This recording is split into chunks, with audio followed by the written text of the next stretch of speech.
আল্লাহ রাব্বুল আলামিন বলেন, লেখাপড়ার নামে গোলালু শুধুমাত্র ফেরাউনের বন্দনা দিয়ে ভরে ফেললো। এখন কি করার, জাতিকে তো টিকাইয়া রাখতে হবে। এই জন্য ফেরাউন কি করলো জানো? ফাজুমি আস-সাহরাতু লিমিকাতি ইয়াউমিন মা'লুম وقيل للناس هل أنتم مجتمعون الله أكبر। আল্লাহ রাব্বুল আলামিন বলেন, শোনো, ফেরাউন কি করলো? বিভিন্ন মেলার আয়োজন করলো, খেলার আয়োজন করলো, ক্যাসিনোর আয়োজন করলো, ঢোল বাদ্যের আয়োজন করলো, বিভিন্ন দেশ বিদেশ থেকে নাচনে ওলি গাইনে ওলিদেরকে আনা হলো, তারপরে খেলোয়াড়দেরকে আনা হলো, এরপরে মন্ত্রীদেরকে বলে দিল এবং এলাকার লোকদেরকে ঢোল শহরত করে জানাইয়া দেয়, অমুক মাঠে নাচ হবে, গান হবে, ড্যান্স হবে, ঘোড়ার থৌল হবে, বাইস হবে, তোমরা কি যাবা না সেইগুলো দেখতে? এর মানে মন্ত্রীদের নেতৃত্বে বড় বড় খেলার আয়োজন চলতো, কিন্তু মুসা পয়গম্বরের দ্বীনের দাওয়াতের কাজকে তারা বন্ধ করে দিয়েছিল। এর মানে তাফসির মাহফিল বন্ধ, কিন্তু বুকটা ফাটতে যায়, গান ঠিকই আছে, ঢোল বাদ্য ঠিকই আছে। এমন কি এটাকে সরকারি ভাবে পারমিট করার জন্য বিভিন্ন রঙের ঢঙ্গের নায়িকা গায়িকা এবং নায়কদেরকে পর্যন্ত সংসদে জায়গা করে দেয়া হয়েছে। যেই মহিলা গাইলো বুকটা ফাটতে যায়, বিয়ার দরকার নাই রে বন্ধু, কলমা দরকার নাই, কামিন দরকার নাই রে বন্ধু, মোল্লা দরকার নাই, দুইজনের মন এক হলে কিছু দরকার নাই, সেই মূর্খ এক মহিলাকে ঢোকানো হয়েছে সংসদে। টাকলার মতো জঘন্য অপরাধীকে দেয়া হয়েছে পবিত্র সংসদের একটি চেয়ারে বসার সুযোগ।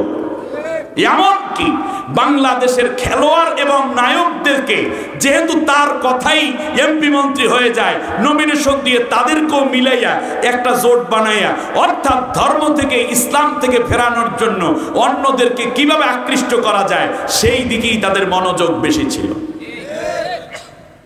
আল্লাহ রাব্বুল আলামিন বলেন, শোনো, অপরদিকে টার্গেট ছিল মেধা শূন্য একটা যুব সমাজ তৈরি করা। তার কারণ যেই সমাজে যুবকরা মেধাবী যুবকরা থাকে, ওই সমাজে কোনো স্বৈর শাসক জায়গা পায় না। কথা কয় না? আপনি দেখেন না, ওরা বুঝলোটা কি আমার মাথায় ধরে না, এত বুদ্ধি আল্লাহ ওদের কোত্থেকে দিল। হ্যাঁ, আপনি দেখেন এই ছেলেগুলো যখন দেখলো গত 17টা বছর পর্যন্ত রাজাকার রাজাকার বলতে বলতে একটা জাতিকেই শেষ করে দিচ্ছে, সেই মুহূর্তে তারাই স্লোগান শুরু করলো, তুমি কে? রাজাকার। আমি কে? বলেন না, তুমি কে? আমি কে? বলছে কে?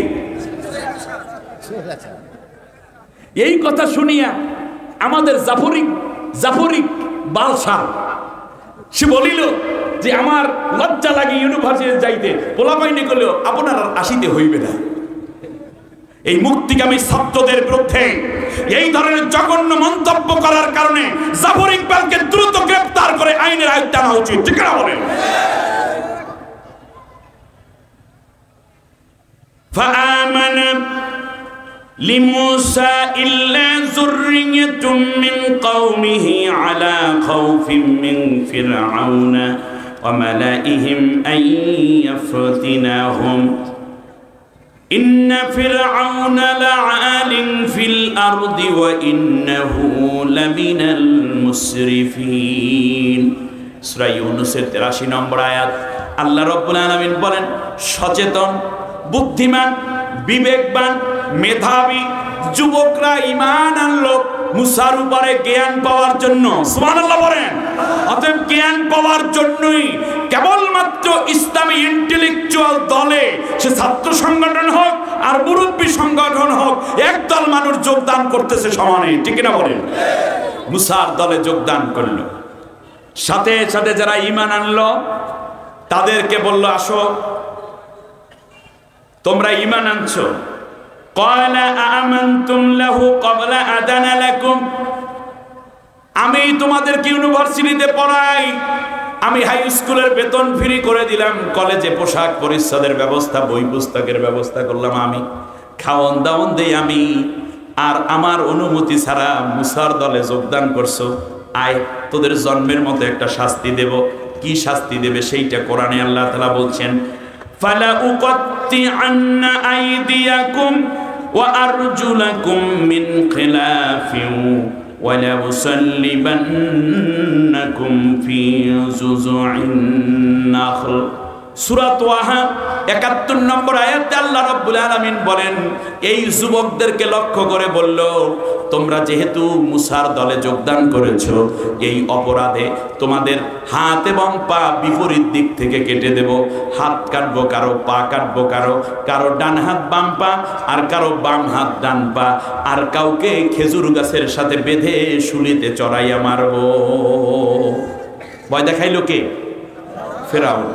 মাত্র 9 জনের হাত কেটেছিল ফেরাউন। কয়জন? আমার দিকে তাকান, 9 জন।